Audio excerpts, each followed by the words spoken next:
தமிழ்நாட்டு அரசியலில் பல பேர் புறப்பட்டு இருக்கிறார்கள். அடுத்த முதலமைச்சர் நானும் தான் ரவுடி, நானும் தான் ரவுடி என்று வடிவேல் சொல்லுவதை போல நானும் தான் முதலமைச்சர் என்று பல பேர் தமிழ்நாட்டு அரசியலில் புறப்பட்டு இருக்கிறார்கள். திடீர்னு எங்கேயாவது திருமாவளவன் பின்னாலே போகணும்.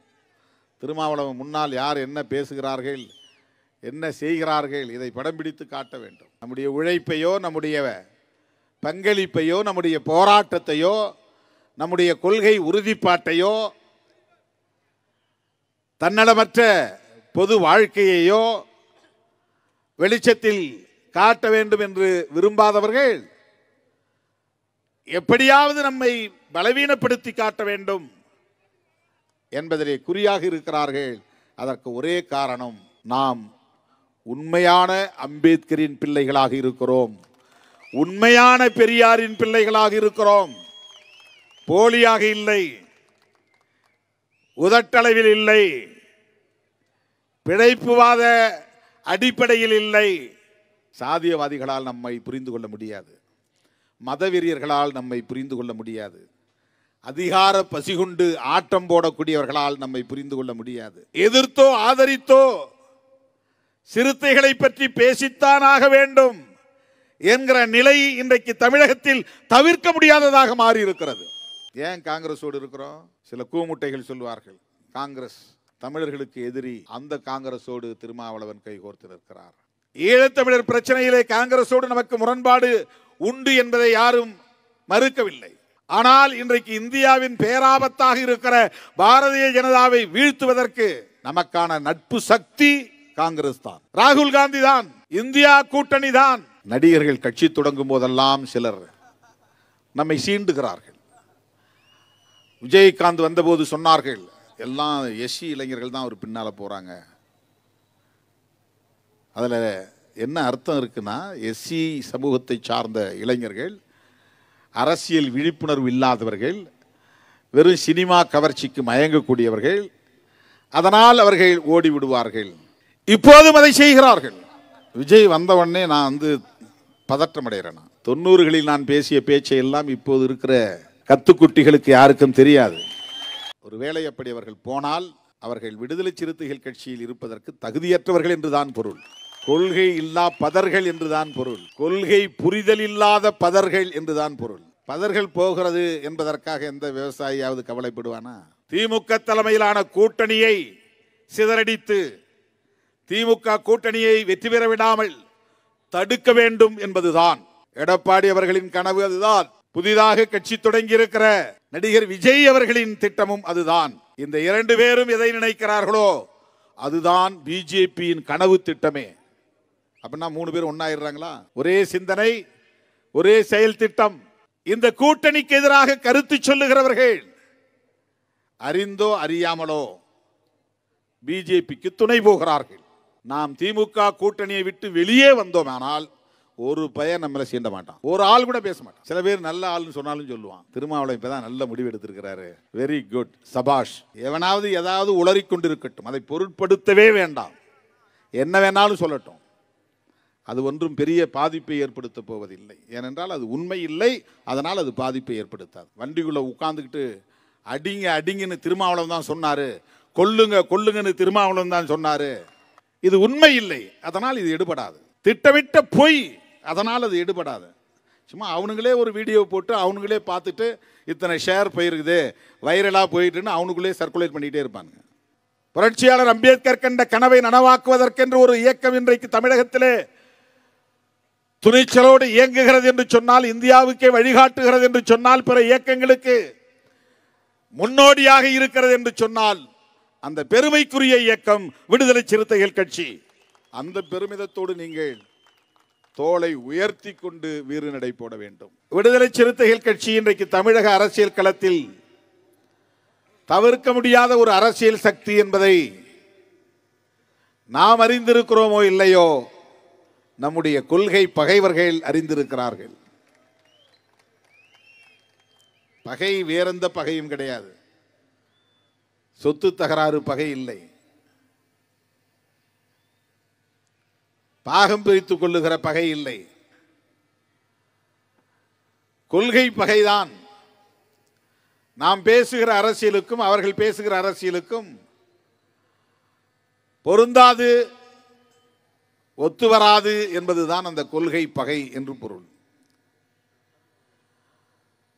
நாம் பேசுகிற அரசியல் என்ன? புரட்சியாளர் அம்பேத்கர் பேசிய அரசியல் தான் நாம் பேசுகிற அரசியல். நம்முடைய அரசியல் என்ன அரசியல்? தந்தை பெரியார் பேசிய அரசியல் தான் நம்முடைய அரசியல். சிறுத்தைகள் முன்வைக்கும் அரசியல் என்ன அரசியல்?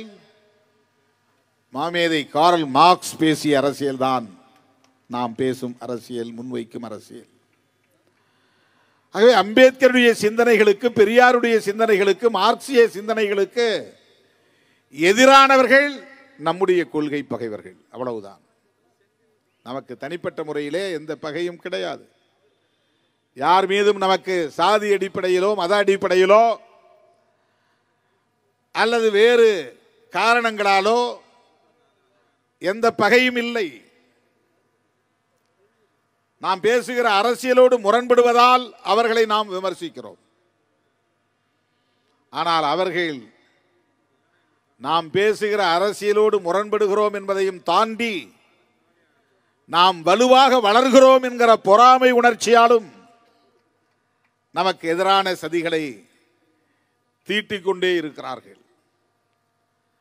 நாம் ஆளுங்கட்சியும் இல்லை, நாங்கள் தான் அடுத்த முதலமைச்சர் என்று தம்பட்டமடிக்கிற கட்சியும் இல்லை. மக்களுக்காக எதையுமே செய்யாமல் கட்சி தொடங்கியதும் முதலமைச்சர் என்று விரும்புகிற, தம்பட்டமடிக்கிற பல பேர் தமிழ்நாட்டில் உண்டு. மக்களாக பார்த்து முடிவு செய்ய வேண்டும். இவர்தான் தமிழ்நாட்டின் முதலமைச்சர், இவருடைய கொள்கை பார்வை,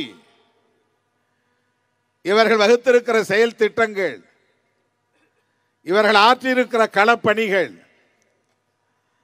இவர்களின் தியாகம், இவர்களின் கொள்கை உறுதிப்பாடு, இவற்றையெல்லாம் நாங்கள் சீர்தூக்கி பார்த்ததில் இவர்தான் எங்கள் முதலமைச்சர் என்று மக்கள் முடிவு செய்ய வேண்டும். ஆனால் தமிழ்நாட்டு அரசியலில் பல பேர் புறப்பட்டு இருக்கிறார்கள். அடுத்த முதலமைச்சர் நான் தான், நானும் தான் ரவுடி, நானும் தான் ரவுடி என்று வடிவேல் சொல்லுவதை போல நானும் தான் முதலமைச்சர், நானும் தான் முதலமைச்சர் என்று பல பேர் தமிழ்நாட்டு அரசியலில் புறப்பட்டு இருக்கிறார்கள். நாம் அதிகார பசி கொண்டு அரசியலுக்கு வந்தவர்கள் அல்ல, கொள்கை பசியோடு களத்திலே நிற்பவர்கள். மக்களுக்கு தொண்டாற்ற வேண்டும் என்கிற தொண்டுள்ளத்தோடு களத்திற்கு வந்தவர்கள். புரட்சியாளர் அம்பேத்கர், தந்தை பெரியார், மாமேதை கார்ல் மார்க்ஸ் போன்ற மாமனிதர்களின் கொள்கைகளை கற்று, கொள்கைகளை உள்வாங்கிக் கொண்டு அந்த கொள்கைகளை மக்களிடத்திலே கொண்டு போய் சேர்க்க வேண்டும், மக்களை அதற்கு தயார்படுத்த வேண்டும், மக்களை அரசியல்படுத்த வேண்டும், மக்களை அமைப்பாக்க வேண்டும் என்கிற வேட்கையோடு பொது வாழ்க்கைக்கு வந்தவர்கள் நாம். நமக்கு மற்றவர்களுக்கும் உள்ள வேறுபாடு இதுதான். எங்கள் பயணத்தில் தேர்தலும் ஒரு செயல் திட்டம், அவ்வளவுதான். தேர்தலுக்காகவே நாங்கள் கட்சி தொடங்கவில்லை. எங்கள் களத்தில் அதிகாரமும் ஒரு தேவை, அவ்வளவுதான். அதிகாரத்திற்காக மட்டுமே நாங்கள் கட்சி தொடங்கவில்லை, பொது வாழ்க்கைக்கு வரவில்லை. எங்கள் இலக்கு சமத்துவ சமூகத்தை கட்டமைக்க வேண்டும் என்பதுதான். முதலமைச்சர் நாற்காலி இல்லை. அண்மையிலே நான் ஒரு தெளிவை தோழர்களுக்கு உணர்த்த வேண்டும் என்பதற்காக ஒன்றை சொன்னேன். எல்லோரும் முதலமைச்சர் நாற்காலியை குறிவைக்கிறார்கள், ஆனால் உண்மையான அதிகாரம் டெல்லியில் தான் இருக்கிறது. பிரதமர் பதவியில்தான் அதிகாரம் இருக்கிறது. அதை தமிழ்நாட்டில் இருக்கிற சில தலைவர்கள் உணர மறுக்கிறார்கள். அது ஏன் என்று விளங்கவில்லை என்று நான் சொன்னேன். அதையும் சில பேர் விமர்சிக்கிறார்கள். எதையாவது விமர்சிப்பது. உங்களோடு நாங்கள் போட்டி போடவில்லை முதலமைச்சர் நாற்காலிக்காக என்று சொல்லுகிறோம். ஆனாலும் நம்மைத்தான் அவர்கள் முதல் எதிரியாக வைத்து அரசியல் செய்கிறார்கள்.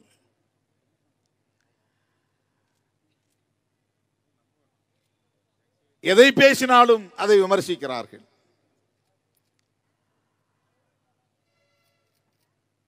விடுதலை சிறுத்தைகள் கட்சி தவிர்க்க முடியாத ஒரு அரசியல் சக்தி என்பதற்கு இதை விட வேறு என்ன சான்று வேண்டும்? இதை கொள்கை பகைவர்கள் புரிந்திருக்கிறார்கள். அதனால் சீண்டிக்கொண்டே இருக்கிறார்கள். நாம் எச்சரிக்கையாக இருக்க வேண்டும்.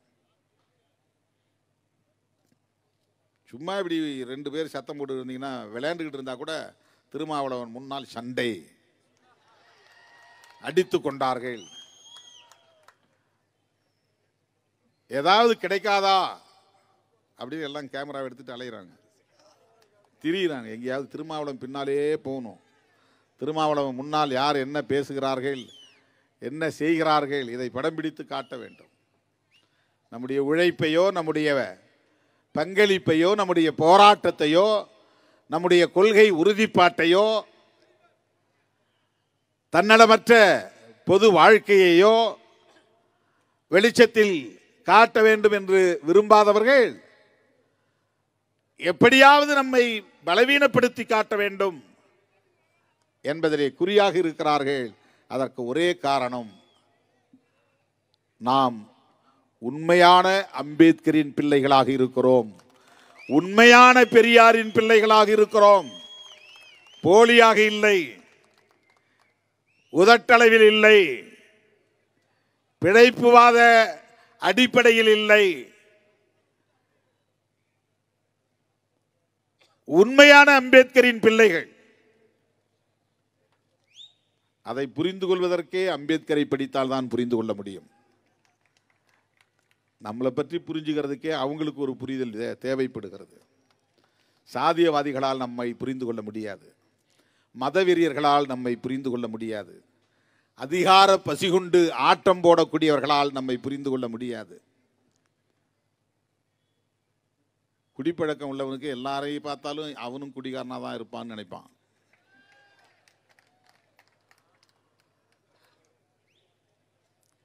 பீடி சிகரெட் குடிக்கிறவனுக்கு மற்றவளை பார்த்தாலும் இவன் அப்படின்னு திருட்டுத்தனமா பீடி சிகரெட் குடிப்பான் அப்படின்னு நினைப்பான் மனசுக்குள்ள.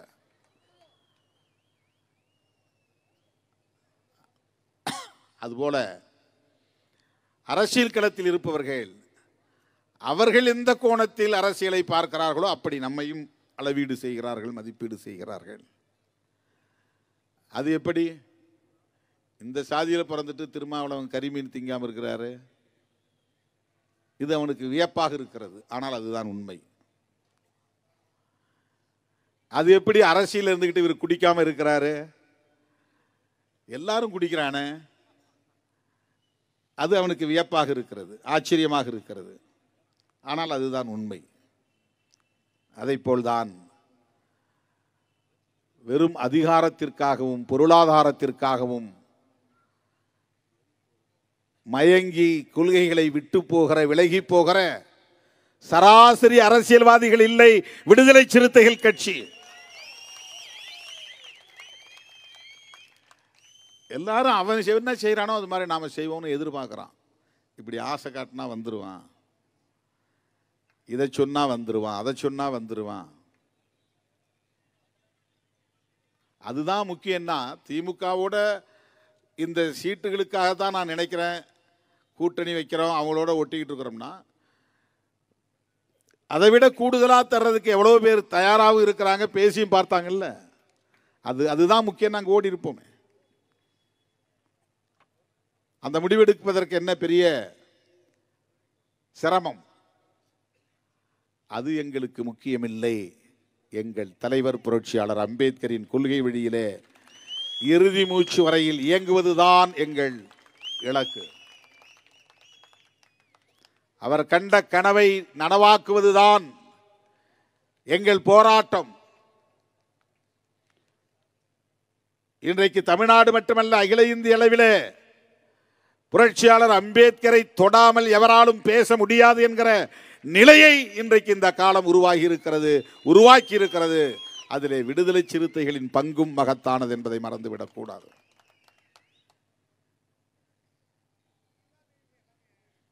வடமாநிலத்தை சார்ந்த இளைஞர்கள் பல பேர் நம்முடைய அம்பேத்கர் திடலுக்கு வருகிறார்கள். நாங்கள் தேடிக்கொண்டிருந்த தலைமை நீங்கள்தான், உங்கள் தலைமைதான். எங்கள் மாநிலங்களுக்கும் நீங்கள் வர வேண்டும், எங்கள் நிகழ்வுகளில் நீங்கள் பங்கேற்க வேண்டும் என்று அழைப்பு விடுப்பதை இன்றைக்கு நாம் களத்தில் பார்க்கிறோம். நம்மிடமிருந்து அவர்கள் வேறு ஒன்றையும் எதிர்பார்க்கவில்லை, வேறு எதனையும் அவர்கள் எதிர்பார்க்கவில்லை. புரட்சியாளர் அம்பேத்கர் கண்ட கனவை நனவாக்க வேண்டுமானால் இந்திய அரசமைப்பு சட்டத்தை பாதுகாக்க வேண்டும். இந்திய அரசமைப்பு சட்டத்தை பாதுகாப்பதற்கு கொள்கை பிடிப்புள்ள இயக்கம் வேண்டும். அப்படி ஒரு இயக்கம் கடந்த காலங்களில் வட இந்திய மாநிலங்களில் இருந்துதான் தோன்றும் என்கிற நம்பிக்கை இருந்தது. இந்த காலச்சூழலில் தமிழ்நாட்டில் தோன்றியிருக்கிறது. அந்த நம்பிக்கைக்குரிய தலைமை தமிழகத்தில் இருந்து வருகிறார்கள் என்கிற நிலை உருவாகி இருக்கிறது. இதை நான் தற்பெருமை என்கிற அடிப்படையில் சொல்லவில்லை தோழர்களே, இதுதான் யதார்த்தமான உண்மை. இதை புரிந்து கொள்ள வேண்டும் என்பதற்காக சொல்லுகிறேன். கொள்கை பிடிப்புள்ள நம் மீது பலருக்கும் எரிச்சல் வருகிறது. தினந்தோறும் பேசப்படுகிற ஒரு இயக்கமாக இது இருக்கிறது. எதிர்த்தோ ஆதரித்தோ சிறுத்தைகளை பற்றி பேசித்தான் ஆக வேண்டும் என்கிற நிலை இன்றைக்கு தமிழகத்தில் தவிர்க்க முடியாததாக மாறி இருக்கிறது. சாதியவாதிகள் ஒருபுறம், மதவாதிகள் ஒருபுறம், அம்பேத்கர் பெயரை சொல்லிக்கொண்டே புரட்சியாளர் அம்பேத்கரின் கொள்கைகளுக்கு விரோதமாக செயல்படக்கூடிய தலித் உதிரிகள் ஒருபுறம். உதிரிகள்னா யாரோடையும் ஒட்ட மாட்டான், தனியா இருப்பான். அவன் ஒரு பேனர் வச்சுக்குவான், அவன் ஒரு தலைவர்னு சொல்லிக்குவான். மக்களோடு அவனுக்கு எந்த தொடர்பும் இருக்காது. பேனர் இருக்கும், லெட்டர் பேட் இருக்கும்.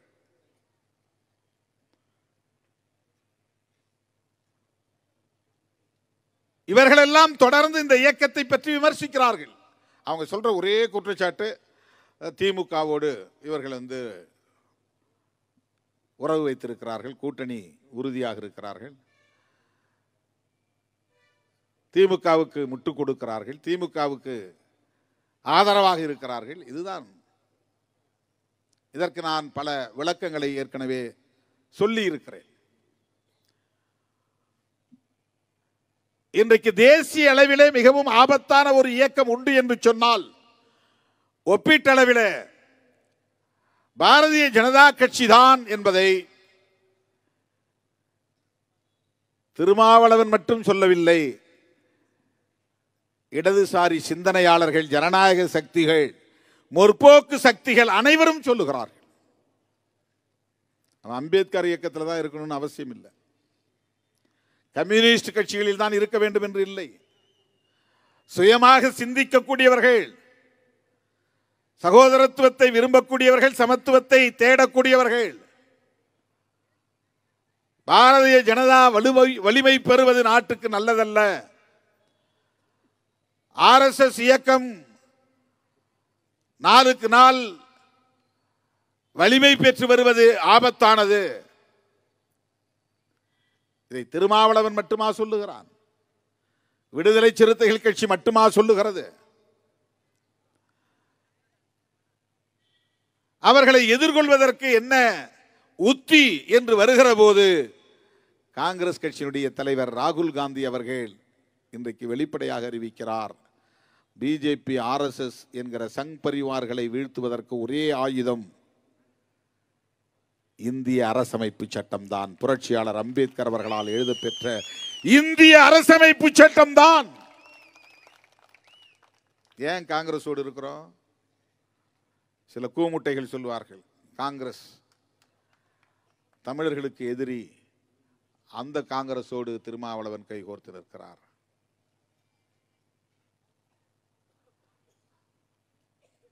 ஈழத்தமிழர் பிரச்சனையிலே காங்கிரஸோடு நமக்கு முரண்பாடு உண்டு என்பதை யாரும் மறுக்கவில்லை. ஆனால் இன்றைக்கு இந்தியாவின் பேராபத்தாக இருக்கிற பாரதிய ஜனதாவை வீழ்த்துவதற்கு நமக்கான நட்பு சக்தி காங்கிரஸ் தான், ராகுல் காந்தி தான், இந்தியா கூட்டணி தான். அதிலே இடம்பெற்றுள்ள இடதுசாரிகளும் திராவிட முன்னேற்ற கழகமும் இஸ்லாமிய கட்சிகளும் சிறுத்தைகளின் நட்பு சக்திகள். இதுதான் கொள்கை பார்வை என்பது, கொள்கை சார்ந்த அணுகுமுறை என்பது. 20க்கும் மேற்பட்ட கட்சிகள் ஒன்று சேர்ந்து உருவாக்கி இருக்கிற ஒரு கூட்டணி தான் இந்தியா பிளாக். அதிலே ஒரு உறுப்பு இயக்கம் தான் விடுதலை சிறுத்தைகள் கட்சி. இன்றைக்கு அகில இந்திய அளவில் இருக்கிற ஒரு கூட்டணி கட்சிகளுள் ஒன்று விடுதலை சிறுத்தைகள் கட்சி. ராகுல் காந்தி அவர்கள் உள்ளிட்ட தேசிய கட்சிகளின் தலைவர்கள், மாநில கட்சிகளின் தலைவர்கள் என்று இந்தியா கூட்டணியிலே இடம்பெற்றுள்ள கட்சிகளின் தலைவர்களுக்கு அறிமுகமான ஒரு இயக்கமாக இன்றைக்கு விடுதலை சிறுத்தைகள் கட்சி விளங்குகிறது. நாம் அனைவரும் ஒரே கொள்கை புரிதல் உள்ளவர்கள், இந்த தேசத்தை பாதுகாக்க வேண்டும் என்கிற பொறுப்புள்ளவர்கள்.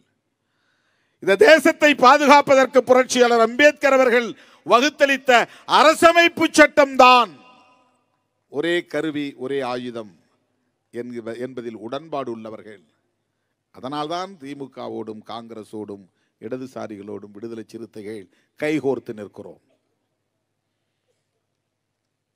ஏனோ தானோ என்று இல்லை.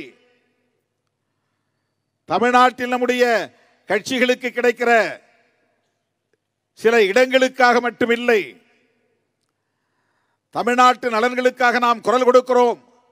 தமிழ் மொழியை பாதுகாக்க போராடுகிறோம். மாநில சுயாட்சியை வலியுறுத்துகிறோம். ஈழ தமிழர்களின் நலன்களுக்காக போராடுகிறோம் என்பதையெல்லாம் உள்ளடக்கமாக கொண்டு ஒரு தேசிய பார்வை நமக்கு தேவைப்படுகிறது. சாதி தமிழ்நாட்டில் மட்டுமில்லை, இந்தியா முழுவதும் இருக்கிறது. சாதியவாதம் தமிழ்நாட்டில் மட்டுமல்ல, இந்தியா முழுவதும் இருக்கிறது. சாதி இங்கே நிலைத்து வாழ்வதற்கு தமிழ்நாட்டு சூழல் மட்டும் காரணமில்லை, இந்திய சமூக சூழலே அதற்கு காரணமாக இருக்கிறது. சாதிய கட்டமைப்பு இங்கே நீடிப்பதற்கு மனுஸ்மிருதி என்கிற மனு தர்ம கோட்பாடு காரணமாக இருக்கிறது. எனவே சாதியத்தை வேறறுக்க வேண்டுமானால் இந்திய அளவில் சாதிய எதிர்ப்பு சக்திகளோடு இணைந்து செயலாற்ற வேண்டிய தேவை இருக்கிறது. அவர்கள் கம்யூனிஸ்டுகளாக இருக்கலாம், அவர்கள் காங்கிரஸ் கட்சியாக இருக்கலாம், அவர்கள் லல்லு பிரசாத் யாதவ் தலைமையிலான கட்சியாக இருக்கலாம், முலாயம் சிங் தலைமையிலான கட்சியாக இருக்கலாம், மம்தா பானர்ஜி தலைமையிலான கட்சியாக இருக்கலாம், இந்திய கம்யூனிஸ்ட், மார்க்சிஸ்ட் லெனினிஸ்ட் போன்ற இடதுசாரி கட்சிகளாக இருக்கலாம். இவர்களோடெல்லாம் நாம் சேர்ந்து நின்று ஓங்கி உரத்து குரல் கொடுக்கும் போதுதான் சாதியத்தை பலவீனப்படுத்த முடியும். இந்திய அரசமைப்பு சட்டத்தை பாதுகாக்க முடியும். நமக்கு அந்த தேவை இருக்கிறது. சாதி ஒழிப்பு அரசியலை உயர்த்தி பிடிக்கிற ஒவ்வொருவருக்கும் தேசிய பார்வை தேவைப்படுகிறது. தேசிய பார்வை தேவை என்றால் புரட்சியாளர் அம்பேத்கர் தேவை. தமிழ்நாட்டோடு நாம் சுருங்கி நின்று விட முடியாது. தமிழ்நாட்டுக்குள் மட்டுமே நாம் அரசியல் செய்துவிட முடியாது. தமிழ்நாட்டில் இருக்கிற அரசியலை மட்டுமே கருத்தில் கொண்டு நாம் கூட்டணி உறவுகளை தீர்மானிக்க முடியாது. எனதருமை தோழர்களே, இதை எவன் புரிந்து கொள்கிறானோ இல்லையோ, என் உயிரின் உயிரான விடுதலை சிறுத்தைகள் புரிந்து கொள்ள வேண்டும். நடிகர்கள் கட்சி தொடங்கும் போதெல்லாம் சிலர் நம்மை சீண்டுகிறார்கள். விஜயகாந்த் வந்தபோது சொன்னார்கள், எல்லாம் எஸ்சி இளைஞர்கள் தான் அவர் பின்னால போறாங்க. அதுல என்ன அர்த்தம் இருக்குன்னா, எஸ்சி சமூகத்தை சார்ந்த இளைஞர்கள், அரசியல் விழிப்புணர்வு இல்லாதவர்கள், வெறும் சினிமா கவர்ச்சிக்கு மயங்கக்கூடியவர்கள், அதனால் அவர்கள் ஓடி விடுவார்கள். விஜயகாந்த் எதிர்க்கட்சி தலைவர் என்கிற அளவுக்கு உயர்ந்தார். ஆனால் சிறுத்தைகள் அங்குலம் அங்குலமாக வளர்ச்சி அடைந்து வந்தோம், வலிமை பெற்று வந்தோம், பலவீனப்படவில்லை. ஆனால் அப்போது அப்படி ஒரு பிரச்சாரம் செய்தார்கள். இப்போதும் அதை செய்கிறார்கள். விஜய் வந்தவொடனே நான் பதற்றம் அடைகிறேன். 90களில் நான் பேசிய பேச்சை எல்லாம் இப்போது இருக்கிற கத்துக்குட்டிகளுக்கு யாருக்கும் தெரியாது.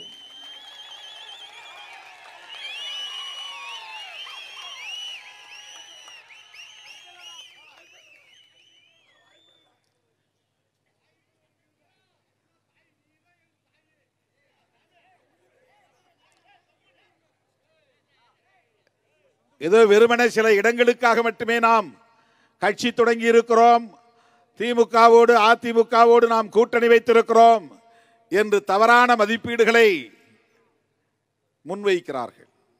நம்முடைய வரலாறு அவர்களுக்கு தெரியாது. அவர்கள் திடுமென பிறரால் நியமிக்கப்பட்ட தலைமையாக மாறி வந்தவர்கள். திருமாவளவன் வேர்க்கால் மட்டத்தில் இருந்து அங்குலம் அங்குலமாக வளர்ந்து நிற்பவன். 35 ஆண்டு கால அனுபவம் அரசியலில் உண்டு. 25 ஆண்டு கால தேர்தல் அரசியல் அனுபவம் உண்டு. நம்மை சீண்டி பார்க்கிறார்கள். அவர்கள் சீண்டட்டும், ஆனால் நம்மை குறைத்து மதிப்பிடுகிறார்கள். சராசரி அரசியல்வாதிகளைப் போல நம்மை விமர்சிக்கிறார்கள்.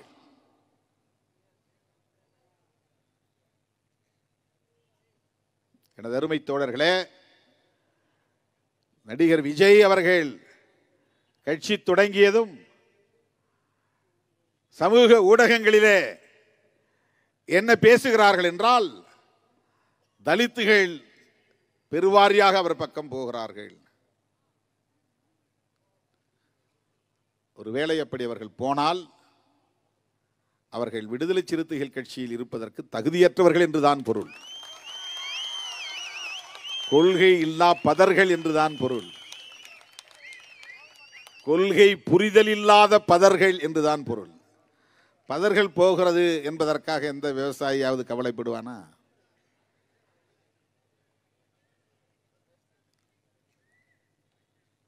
விடுதலை சிறுத்தைகள் கட்சியை விட்டு வெளியே போகிற ஒருவன் கொள்கை ரீதியாக திருமாவளவனை விமர்சிக்கிற வலிமை உள்ளவனாக ஒருபோதும் இருக்க மாட்டான். வாய்ப்பில்லை.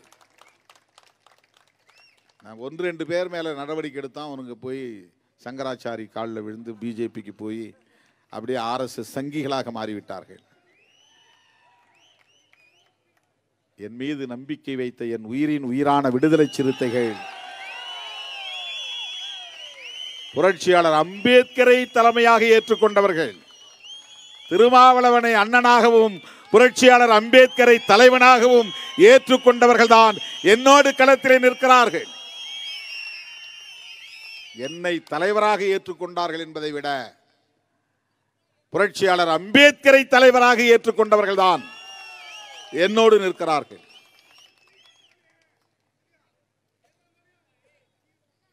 புரட்சியாளர் அம்பேத்கரின் கொள்கைகளை அதிகாரம் இருந்தாலும் இல்லாவிட்டாலும் பேசக்கூடிய வலிமை உள்ளவர்கள் விடுதலை சிறுத்தைகள் மட்டும்தான். அதனால்தான் நான் சொல்லுவதுண்டு, எங்க களம் வேறு, உங்கள் களம் வேறு. எங்களோடு நீங்கள் போட்டி போட முடியாது. ஏனென்றால் நான் உங்களுக்கு போட்டியாக இல்லை, போட்டிக்கு நான் வந்ததும் இல்லை. உங்களோட நாங்கள் போட்டிக்கு வந்ததே இல்லையே. உங்களால் எங்களோட போட்டி போடவும் முடியாது.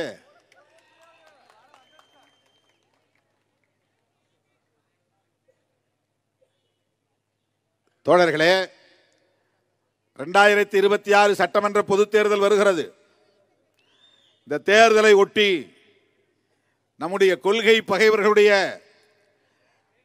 செயல் திட்டம் என்னவென்றால், திமுக தலைமையிலான கூட்டணியை சிதறடித்து திமுக கூட்டணியை வெற்றி பெற விடாமல் தடுக்க வேண்டும் என்பதுதான். எடப்பாடி அவர்களின் கனவு அதுதான்.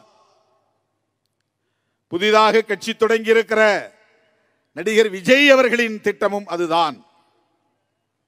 இந்த இரண்டு பேரும் எதை நினைக்கிறார்களோ அதுதான் பிஜேபியின் கனவு திட்டமே. அப்படின்னா 3 பேர் ஒன்னாயிடுறாங்களா? ஒரே சிந்தனை, ஒரே செயல் திட்டம்.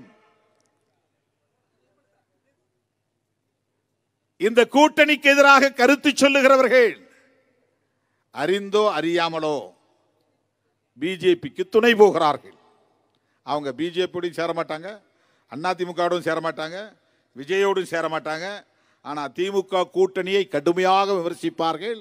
அதற்கு என்ன பொருள் என்றால், நான் வழி ஏற்படுத்தி கொடுக்குறேன், நீங்க போய் விளையாடுங்க அப்படின்னு பிஜேபிக்கு வழி ஏற்படுத்தி தரக்கூடியவர்கள். தமிழ்நாட்டிலே பிஜேபி என்கிற ஒரு சமூக சமத்துவத்திற்கு எதிரான கட்சியை வளர்ப்பதற்கு உதவக்கூடியவர்கள் யார் யார் இருக்காங்க பாருங்க. அதிமுக, திமுக கூட்டணிக்கு எதிரான ஒரு அரசியல் கட்சி. பாஜக, திமுக கூட்டணிக்கு எதிரான ஒரு அரசியல் கட்சி. விஜய், திமுக கூட்டணிக்கு எதிரான ஒரு அரசியல் கட்சி. இவை அல்லாமல் சில கட்சிகள், இவர்கள் திமுக கூட்டணியை கடுமையாக விமர்சிப்பார்கள், நம்மையும் சேர்த்து சீண்டுவார்கள். நாம் திமுக கூட்டணியை விட்டு வெளியே வந்தோமானால் ஒரு பையன் நம்மளை சீண்ட மாட்டான், பேச மாட்டான், ஒரு ஆள் கூட பேச மாட்டான். சில பேர் நல்ல ஆள்னு சொன்னாலும் சொல்லுவான். திருமாவளவன் இப்பதான் நல்ல முடிவு எடுத்திருக்கிறாரு, வெரி குட், சபாஷ்.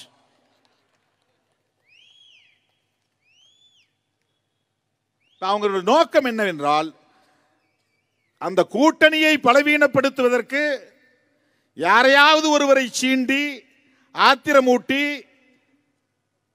திமுகவுக்கு எதிராக செயல்பட வைத்து வெளியேற வைப்பது அல்லது வெளியேற்ற வைப்பது. உங்களுக்கு புரிகிறதா? இதுதான் அரசியல். நீங்க எல்லாம் சமூக வலைத்தளங்களில் கண்டபடி பேசக்கூடாது, எழுதக்கூடாது, உணர்ச்சி வயப்படக்கூடாது. தேர்தல் நெருங்க நெருங்க கவனமாக இருக்க வேண்டும். எவனாவது ஏதாவது உளறிக்கொண்டிருக்கட்டும், அதை பொருட்படுத்தவே வேண்டாம். என்ன வேணாலும் சொல்லட்டும், அது ஒன்றும் பெரிய பாதிப்பை ஏற்படுத்த போவதில்லை. ஏனென்றால் அது உண்மை இல்லை, அதனால் அது பாதிப்பை ஏற்படுத்தாது.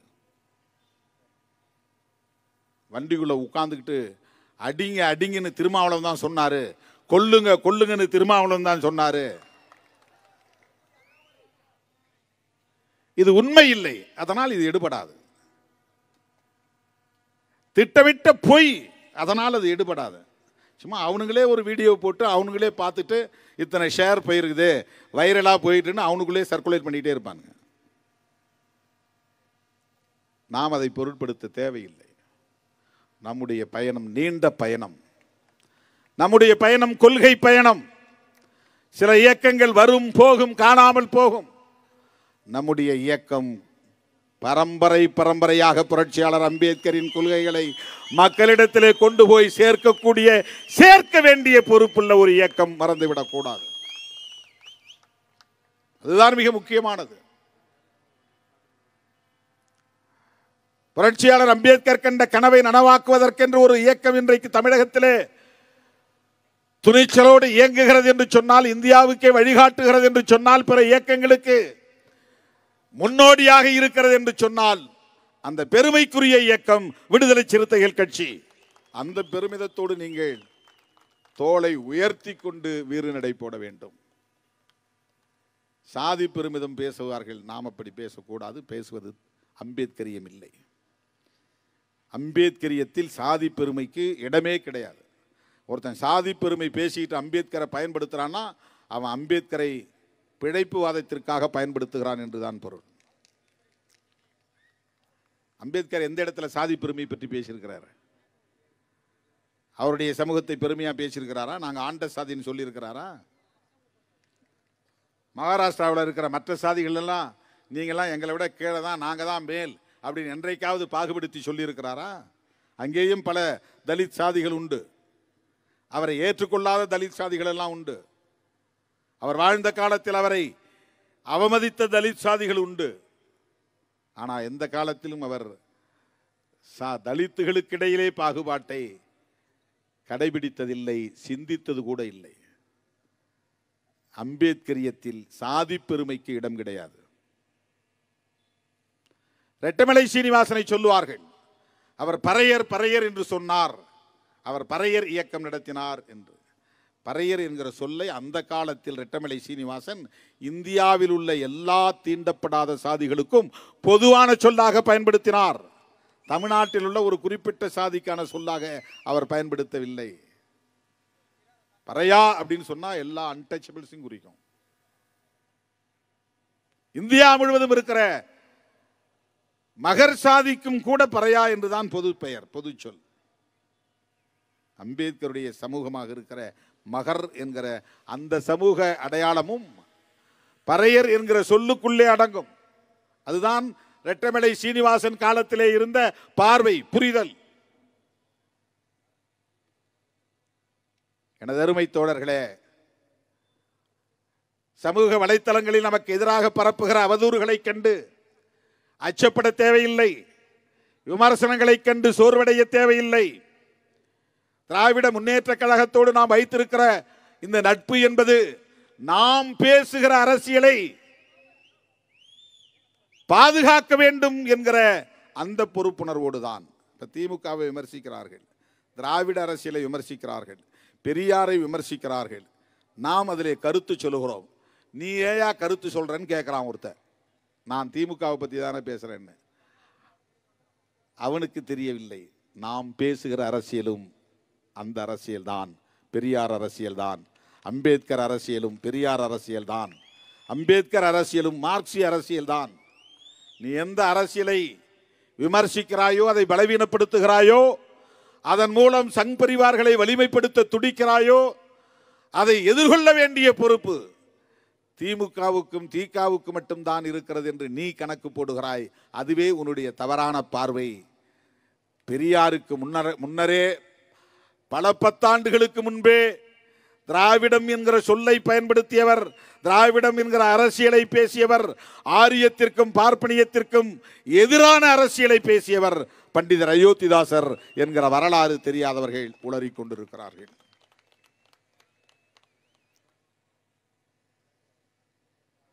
எனவே நாம் திராவிட முன்னேற்ற கழகத்தோடு இணைந்து நிற்கிறோம். இன்றைக்கு நம்முடைய மேடையிலே அண்ணன் MRK பன்னீர்செல்வம் அவர்களும் திமுக முன்னணி தலைவர்களும் தோழமையோடு வந்து நிற்கிறார். ஒரு 25 லட்சம் ரூபாய்க்கு மேலாக கட்சி பொறுப்பாளர்கள் தம் சொந்த பையிலிருந்து எடுத்துக் கொடுத்த நிதி, நம்முடைய ஆதரவாளர்கள் மூலம் நம்முடைய முன்னணி தோழர்கள் திரட்டிய நிதி ஒரு 20-25 லட்சம், 20 லட்சம் சொச்சத்தை முன்னணி தோழர்கள் போட்டு இன்றைக்கு 50 லட்சமாக இந்த கட்சியின் வளர்ச்சிக்கு வழங்கி இருக்கிறார்கள். இந்த நிதியை தந்த பெரும் உள்ளங்கள், பரந்த உள்ளங்கள், நல்ல உள்ளங்கள் திருமாவளவனை பார்த்து கேள்வி கேட்கட்டும், விரலை நீட்டட்டும், விமர்சனம் செய்யட்டும். திராவிட முன்னேற்ற கழகத்தோடும் அதன் கூட்டணி கட்சிகளோடும் விடுதலை சிறுத்தைகள் கட்சி கொண்டிருக்கிற இந்த நட்பு சரியா என்ற கேள்வியை எழுப்பட்டும். திருமாவளவன் விளக்கம் சொல்ல தயாராக இருக்கிறான். எவனோ பேசுகிறான், இந்த கூட்டணி சிதறட்டும் என்று விரும்புகிறவனுக்கு திருமாவளவன் ஒரு பெரிய தடைக்கல்லாக பார்க்கிறான். இவன் இல்லைன்னா நாங்க உப்புன்னு ஊதிட்டு போயிடுவோம், அந்த கூட்டணியை சிதறடித்து விடுவோம். அப்படின்னா விடுதலை சிறுத்தைகள் கட்சி பெரியாரிய அரசியலுக்கு எவ்வளவு பெரிய பாதுகாப்பு அரணாக இருக்கிறது. திராவிடம் என்கிற அரசியலுக்கு எவ்வளவு பெரிய பாதுகாப்பு அரணாக இருக்கிறது.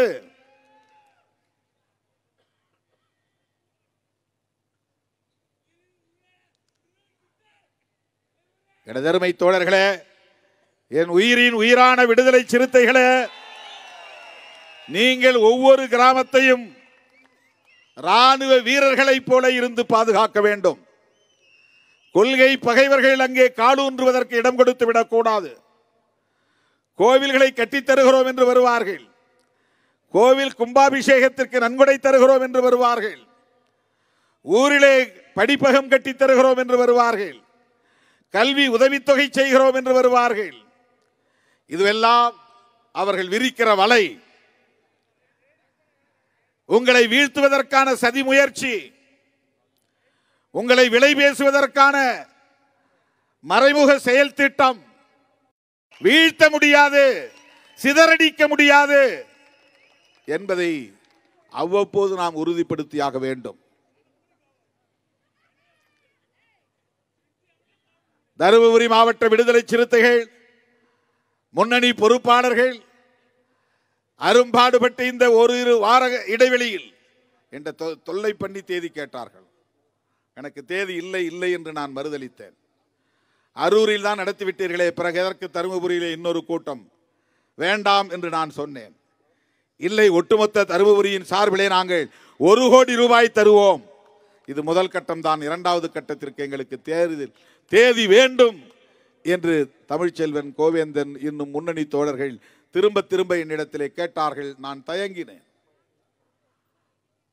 சொன்னது சொன்னபடி இன்றைக்கு தருமபுரியிலே 50 லட்சம் ரூபாயை நீங்கள் அள்ளி கொடுத்திருக்கிறீர்கள் என்றால் அதை வெறும் பணமாக நான் பார்க்கவில்லை.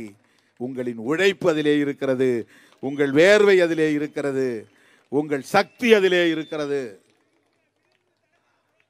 இந்த இயக்கத்தின் மீது நீங்கள் வைத்திருக்கிற நம்பிக்கை அதிலே இருக்கிறது. எல்லாவற்றுக்கும் மேலாக எத்தனை கோடிகளை அள்ளி தந்தாலும் திருமாவளவன் மீது எங்களுக்கு நம்பிக்கை உண்டு என்கிற அந்த நம்பிக்கை தெரிகிறது. அந்த தலைமையின் மீது நீங்கள் வைத்திருக்கிற நம்பிக்கை. தமிழ்நாட்டு அரசியலில் ஒரு தலைவனின் பொன் விழாவில் 25 கிலோ தங்கம் தந்த முதல் இயக்கம் விடுதலை சிறுத்தைகள் கட்சி. அதை வைத்து 5 கோடி ரூபாய் முதலீட்டிலே நாம் வெளிச்சம் என்கிற தொலைக்காட்சியை உருவாக்கினோம். கேட்கும் போதெல்லாம் அள்ளி கொடுத்திருக்கிறீர்கள். வறுமையான குடும்பம், அன்றாடம் காட்சிகள். ஆனாலும் திருமாவளவன் கேட்டுவிட்டானே என்று 2 கிராம் 3 கிராம் என்று ஆங்காங்கே தோழர்கள் கூட்டு சேர்ந்து அதை வாங்கி வந்து என் கைகளில் ஒப்படைத்தீர்கள். இது எதை காட்டுகிறது? உன் தலைமையை நாங்கள் வெறும் சாதி அடிப்படையில் ஏற்றுக்கொள்ளவில்லை, நீ பேசுகிற கொள்கை அடிப்படையில் ஏற்றுக்கொண்டிருக்கிறோம்.